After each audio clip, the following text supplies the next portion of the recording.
Tema número 11, nutrición humana. Para Servicio Antioqueño de Alimentos SAS es importantísimo entender y que todos nuestros colaboradores entendamos la importancia de los aportes nutricionales de los alimentos que nosotros procesamos. Entonces, ¿qué me indica la nutrición humana? Es la calidad cárnica, es un concepto plural que no tiene una definición única. La importancia de los diferentes aspectos cualitativos difiere en función del segmento de la cadena cárnica que los analice. ¿Okay? Entonces no podemos encontrar una definición estándar, sino que esa definición va acorde a los diferentes estudios y procesos con los cuales nosotros estamos evaluando nuestro alimento. Para la carne fresca, atributos como el olor, la cantidad de grasa, la terneza, jugosidad y sabor son vitales para la decisión y fidelización de la compra con respecto a la carne fresca. Para la carne procesada,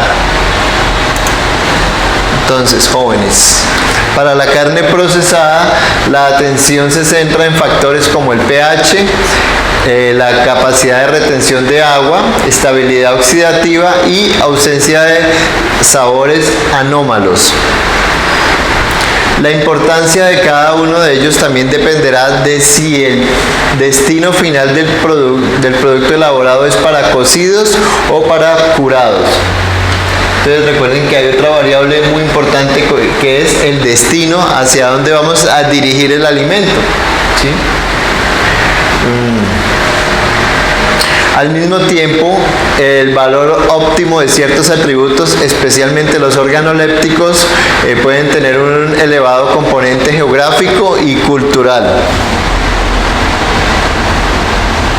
Entonces, jóvenes, con respecto a esta variable, las carnes oscuras con alto contenido de grasa intramuscular, altamente apreciadas en el mercado japonés, serían totalmente indeseables en nuestro mercado, en nuestro entorno cotidiano. La distinción y aceptación de ciertos olores es completamente distinto en diferentes países. Por otro lado, aspectos englobados bajo la categoría de calidad social pueden ser conceptos determinantes en el momento de la compra en países del norte de Europa, y algunos de ellos puede que tengan una importancia creciente en nuestro mercado. Entonces hay que recordar que de todas formas el objetivo de toda compañía es incrementar las ventas.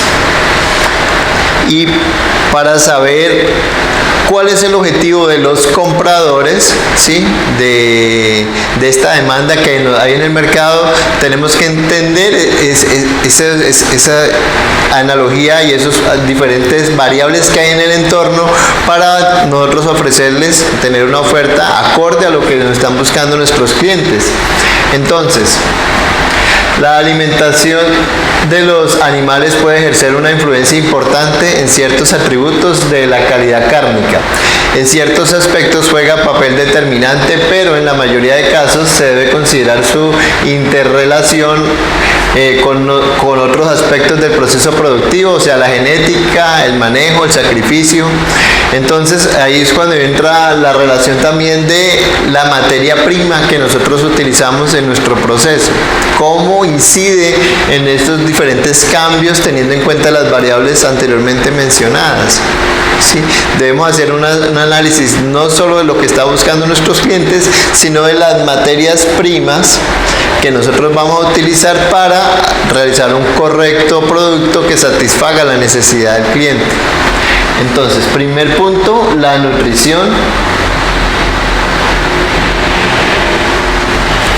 La carne y los productos cárnicos son generalmente reconocidos como alimentos altamente nutritivos, que proporcionan cantidades notables de proteína, principalmente, que contiene aminoácidos esenciales para la salud humana.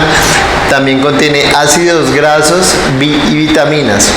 Es una de las mayores fuentes de vitamina B12. También minerales, principalmente el hierro y el zinc, y otros compuestos bioactivos. Sin embargo, también contribuye a la ingesta de grasas, de ácidos grasos saturados, de colesterol, sal y otras sustancias que en cantidades inapropiadas y dependiendo de una amplia variedad de factores puede tener consecuencias negativas para la salud. Entonces, recuerden que de todas formas también el producto que nosotros estamos manipulando y todos los derivados de la carne indudablemente tienen muchos atributos y nutrientes que nos aportan al ser humano, pero también hay unos elementos que de pronto en exceso nos pueden causar algún daño. Entonces, ¿qué me indican todos estos estudios? Diferentes estudios han señalado la existencia de asociación entre el consumo de carne y el riesgo de padecer alguna de las enfermedades crónicas no transmitibles más importantes de nuestra sociedad. De hecho, en los últimos años se han publicado varios estudios resumiendo las evidencias sobre los riesgos del consumo de carnes rojas y las enfermedades cardiovasculares, el cáncer y la diabetes tipo 2. De la misma manera que se señalan los riesgos que para la salud presentan algunos componentes de la carne a la hora de establecer las consecuencias de la ingesta de carne en la salud, también debería considerarse la presencia de diversos compuestos con implicaciones beneficiosas. Este es el caso de las proteínas en primera instancia. Vamos a ver todos los procesos beneficiosos que nos genera. Entonces, proteínas, el ácido linoleico conjugado, minerales tales como el hierro, zinc o selenio, la L-carnitina, histidipéptidos, o sea, la carnosina y la anserina, la creatina, la taurina, las vitaminas B, pues ya habíamos visto principalmente la B12, la vitamina D y la vitamina E, glutatión, ubiquinona y el ácido lipoico. Inclusive se ha señalado que la carne podría ser considerado como un alimento funcional sin ningún tratamiento adicional. En cualquier caso, la carne consumida como parte de una dieta variada contribuye de forma importante a la mejora en la calidad de la dieta de todas las etapas de la vida. Entonces, recuerden que bajo todo el principio de todos estos atributos, pues vemos cómo la carne hace parte fundamental de mejorar nuestra calidad de vida en cuanto a todos estos nutrientes y los aportes que nos genera. Entonces, distintos tipos de componentes han sido utilizados en el desarrollo de productos cárnicos funcionales dirigidos a sujetos en diversas situaciones de la salud. La modificación de tales compuestos se realizan según el objetivo de la salud perseguido, o sea, lo que nos indique el nutricionista, por lo que la convivencia de aumentar o disminuir su consumo en la dieta va a depender si los factores asociados son beneficiosos o adversos. La enfermedad cardiovascular es a la que se ha dirigido la mayoría de las modificaciones en composiciones inadecuadas en la carne y productos cárnicos, y es también la enfermedad sobre la que hay más ensayos en humanos, tanto epidemiológicos como en intervención dietética.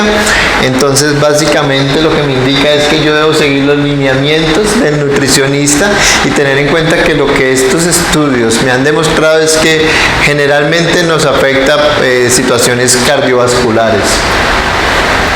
En estos casos, los estudios han sido encaminados a mejorar marcadores del perfil lípido en la sangre, la presión arterial y la obesidad, bueno, entre otros.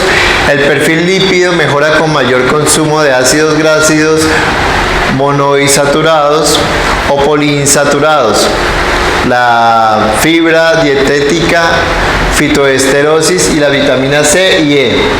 péptidos bioactivos y licopeno. Y con un menor consumo de grasas, ácidos grasos trans y colesterol. La presión arterial mejora con el consumo de péptidos bioactivos y proteínas vegetales y empeora con el de sodio. La relación entre obesidad y la CIA es controvertida y se reduce con la fibra dietética y la creatina y aumenta con el consumo de grasas. Y los AGS y los ácidos grasos trans y otro tipo de marcadores de enfermedades que mejoran con un mayor consumo de ácido fólico y vitaminas B6 y B12. Recordemos, B12 con mayor presencia en las carnes, licopeno, luteína, selenio, taurina, coenzima Q10, extractos de frutas y de especies ricas en flavonoides y otros compuestos fenólicos.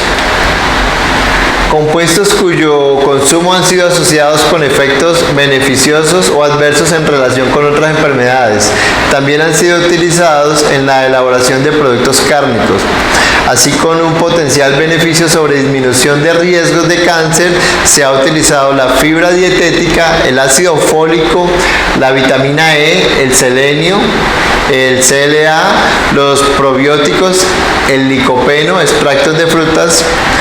Con el mismo fin se ha reducido la presencia de componentes tales como nitritos, nitrosaminas, productos de la oxidación lípida, fosfatos inorgánicos, hidrocarburos aromáticos policíclicos,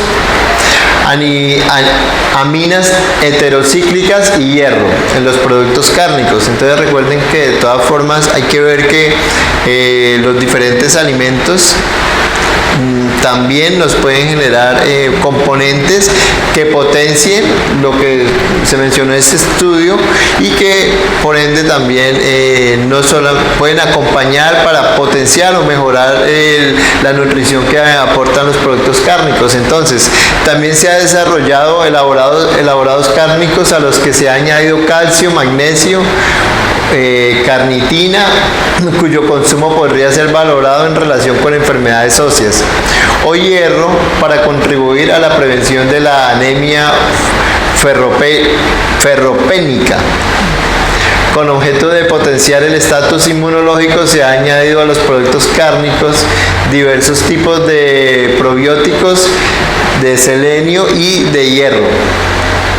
Entonces vemos cómo es importante todos esos estudios técnicos para entender cómo vamos a dirigir el producto que nosotros vamos a desarrollar, y teniendo en cuenta que no solamente son las características del entorno de la demanda que tiene el mercado al que queremos llegar, sino que además le vamos a generar unos aportes nutrientes importantes a la vitalidad de las personas. Entonces, para determinados grupos de población en los que interesa potenciar el crecimiento y desarrollo, irían dirigidos los productos cárnicos a los que se ha incorporado yodo, y otros, como las personas que padecen migrañas y alergias, serían los destinatarios de las modificaciones en los que se ha restringido los amibas biogénas y potenciales alergenos como el gluten o la lactosa.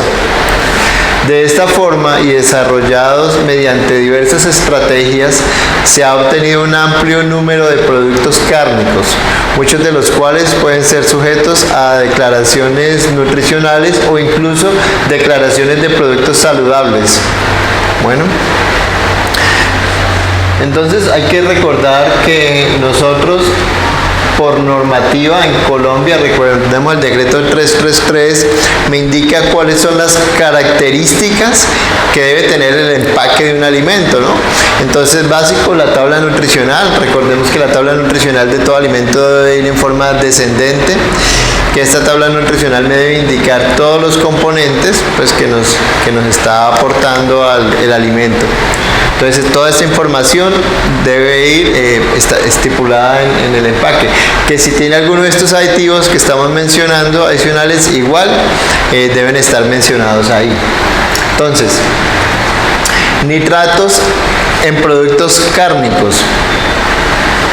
Los nitratos cárnicos pueden protegerse de la putrefacción bacteriana mediante la adición de soluciones concentradas de sal común. Pero la carne que está conservada únicamente con cloruro sódico toma un color pardo verdoso atribuible a la conversión de la hemoglobina en metahemoglobina. Para que se mantenga el color rojo, se añade al cloruro de sodio para salazones una pequeña cantidad de nitrito o nitrato, parte de la cual se transforma en un nitrito. Entonces, indudablemente, pues sabemos, ya lo vimos anteriormente, que uno de los conservantes en general de los alimentos, específico de la carne, es la sal, ¿sí? El nitrito forma nitrosohemoglobina o nitrosohemocromogeno de color rojo oscuro. Las concentraciones de nitrito sódico en salazones varían de entre el 0.04 al 10%, dependiendo del tratamiento que se dé y del tipo de carne. Los nitratos se emplean como aditivos en la fabricación de productos cárnicos curados y en menor medida a la conservación del pescado y en la producción de queso. Además de proporcionar color adecuado a la carne, los nitritos tienen otros efectos sobre los alimentos. Retrasa el proceso de oxidación de los lípidos con la consecuente disminución de las características de olor de enracionamiento, produce una mayor firmeza en la textura y provee a los alimentos de un importante efecto antimicrobiano. Bueno, entonces vemos cómo hace parte el nitrito de la conservación de la carne y en general de otros alimentos donde también se aplica, pero es fundamental porque es un antioxidante.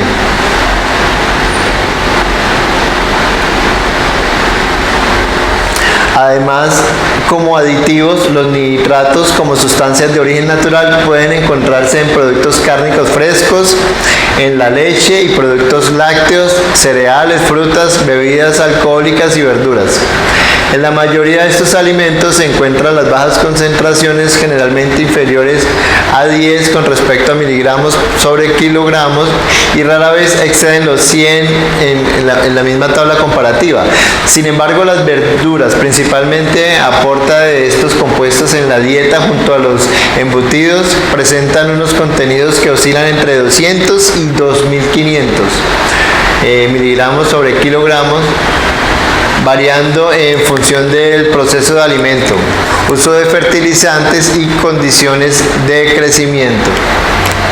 Bueno, ingesta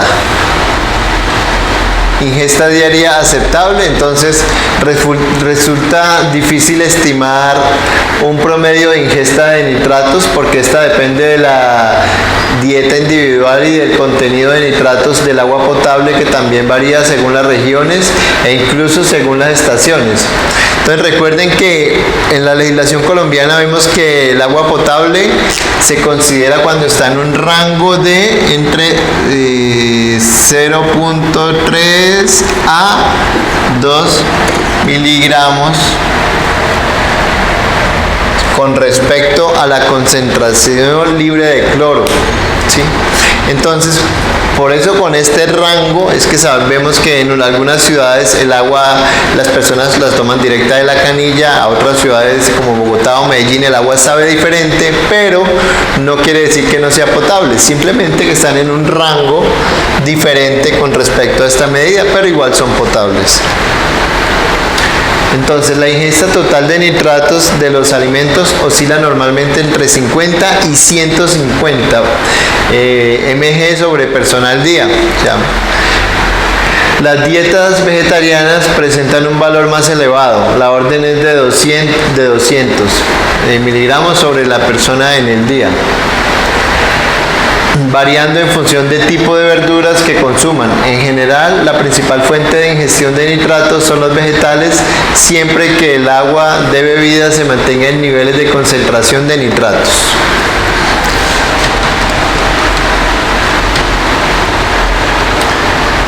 Entonces, siempre que esta agua se mantenga en una concentración inferiores a 10 miligramos por litro, habitualmente la contribución de los nitratos contenidos en el agua debidamente supone aproximadamente un 14% de la ingesta total de nitratos.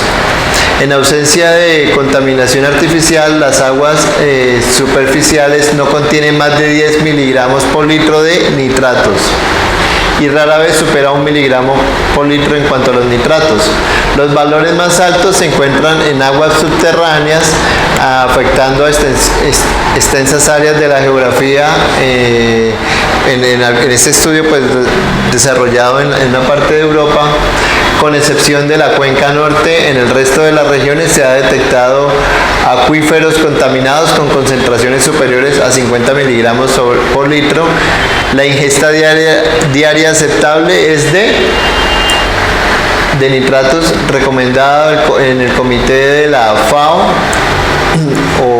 es de 0.3 a 3.7. Entonces recordemos que la FAO y la OMS, pues la Organización Mundial de la Salud, y la otra es la de los alimentos, es la parte encargada de la Organización Mundial de la Salud, que se hace estos estudios con respecto a los alimentos, y es importante que tengamos en cuenta todos los protocolos y las recomendaciones que ellos manejan. Entonces, estos son estándares, entidades que nos rigen a nivel universal, o sea, a nivel universal me refiero del planeta Tierra, y me indica que la ingesta diaria aceptable es de 0 a 3.7 miligramos sobre kilo del peso corporal, puesto que la toxicidad de los nitratos proviene de una conversión en nitritos y su posible formación endógena en N-nitrosos compuestos. Deberá tenerse en cuenta también en la ida de nitritos fijada entre 0 y 0.06 miligramos sobre kilo de peso corporal. El empleo de nitrito como aditivo en alimentos infantiles para niños menores de 3 meses no está permitido. Entonces, básicamente lo que me está indicando esto es que cada metabolismo es diferente. Nosotros debemos todos estos protocolos acompañarlos de una forma personal, acompañados por el nutricionista, que nos indique, según las mediciones que nos haga, cuáles son los aportes requeridos con respecto a estos elementos que la carne nos puede aportar. Entonces, con respecto a la toxicidad, toxicidad de nitritos, nitratos y nitrosaminas. Los riesgos más importantes derivados de nitratos y nitritos son: primero, el aumento de metahemoglobina. La toxicidad de nitratos en humanos se debe principalmente a que, una vez reabsorbido, ejerce en el organismo la misma acción que sobre la carne conservada. Es decir, transforma la hemoglobina en metaoglobina, pudiendo producir cianosis. Se han producido repetidamente intoxicaciones debido a una cantidad excesiva de nitrito de sodio en las carnes en conserva, principalmente debido a una mala homogenización entre ingredientes aditivos, o sea, cantidades de entre 0.5 y 1 gramo de nitrito producen en el hombre intoxicaciones ligeras, y entre 1 y 2 gramos de intoxicación grave y 4 gramos intoxicación mortal. Por ello, la sal para salazones no debe nunca contener más de 0.5 o 0.6% de nitrito sódico. Y la cantidad de sal empleada no debe sobrepasar los 15 miligramos por cada 100 miligramos de carne. Existe una especial susceptibilidad a los nitratos y nitritos en la población infantil debido principalmente a estas razones. Primera, la acidez gástrica disminuida, lo que favorece la proliferación de microorganismos, reductores de nitratos a nitritos ante su total absorción. La ingesta de agua en niños según su peso es 10 veces superior a la del adulto por unidad de peso corporal. Ellos van a absorber más agua.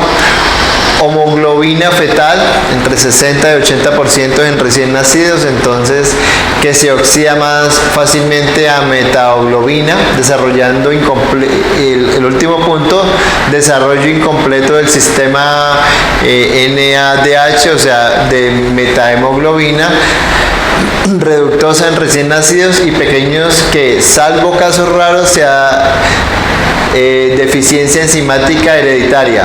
Parece desaparecer al cabo de los 3 a 4 meses de vida. También existen otros grupos de población de riesgo, como embarazadas, ya que el nitrito atraviesa la placenta causando metahemoglobina perdón, metahemoglobina fetal a personas con acidez gástrica disminuida o con déficit de glucosa en clase 6P deshidrogenasa. Entonces, lo que quiero que entendamos es que básicamente en la población infantil me está indicando que este protocolo de los nitratos y de los nitritos debemos ser muy cuidadosos. Bueno, ya vimos los 4 puntos importantes con respecto a la infancia. Tenemos una formación de nitrito en adultos, entonces en los adultos la mayoría de compuestos N-nitrosos de interés en la toxicología alimentaria son probables o posibles cancerígenos en humanos. En animales de experimentación son potentes carcinógenos en todas las especies ensayadas y tiene amplia organotropicidad según donde se biotransforma para los radicales libres alquitrantes, o sea, el alquidiosonio y alquilocarbonio. En los estudios epidemiológicos se ha sugerido su intervención en el desarrollo del cáncer nasofaringeo, esofágico y gástrico. Bueno, entonces, ¿qué me está indicando esto? Nasofaringeo, esofágico y gástrico, o sea que hace parte de todos los primeros componentes de nuestro sistema digestivo, ¿ok? Para hablar en términos un poco más entendibles. En los estudios epidemiológicos se ha sugerido la intervención y el desarrollo de cáncer nasofaringeo, así como lo hablábamos hace un momento. En la unión de los grupos de alquilo, incluso los metilo en pequeños tamaños, es suficiente para interferir en el apareamiento de las bases de la doble hélice del ADN. Este daño conlleva mutaciones y con estas una probabilidad mayor de carcinogénesis. Por todo ello, las exposiciones a compuesto N-nitroso y los precursores deben mantenerse en el nivel más reducido posible siguiendo las recomendaciones de la OMS, o sea, de la Organización Mundial de la Salud. Pero lo que me interesa acá es que ustedes entiendan el contexto. ¿El contexto qué quiere decir? Que en muchas ocasiones nos indican que nuestros productos, los productos cárnicos, que la carne es mala, que estamos en unas culturas de consumo de más vegetales, o sea, veganos, pero ya vimos que los estudios nos han demostrado que algunos componentes de estos vegetales también tienen las mismas incidencias de las incidencias que nos aporta la carne.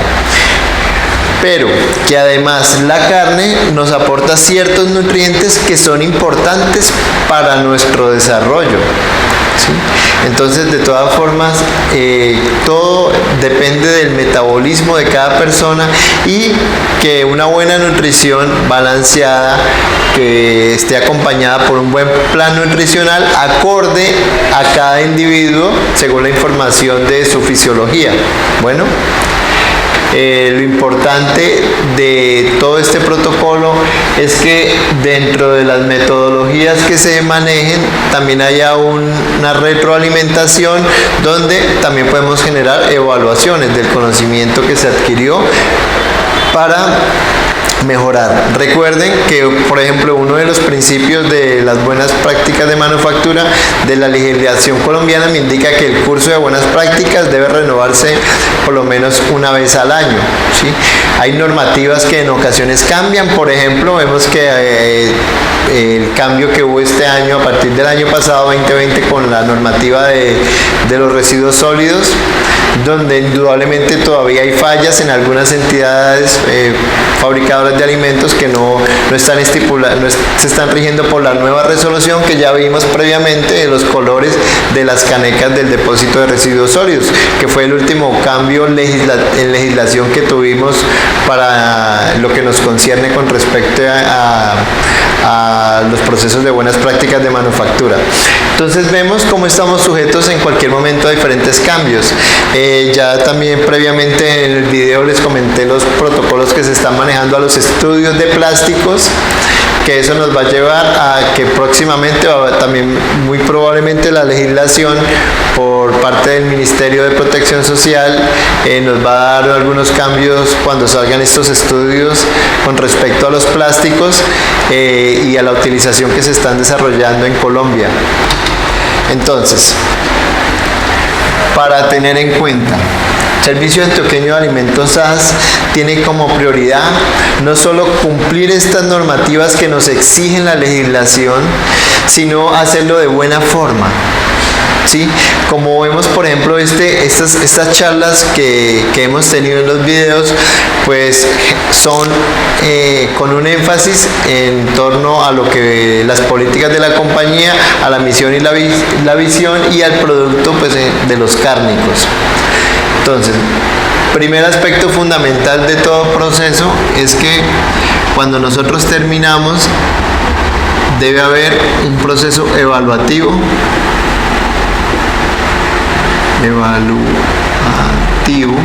¿sí? Donde vamos a adquirir una información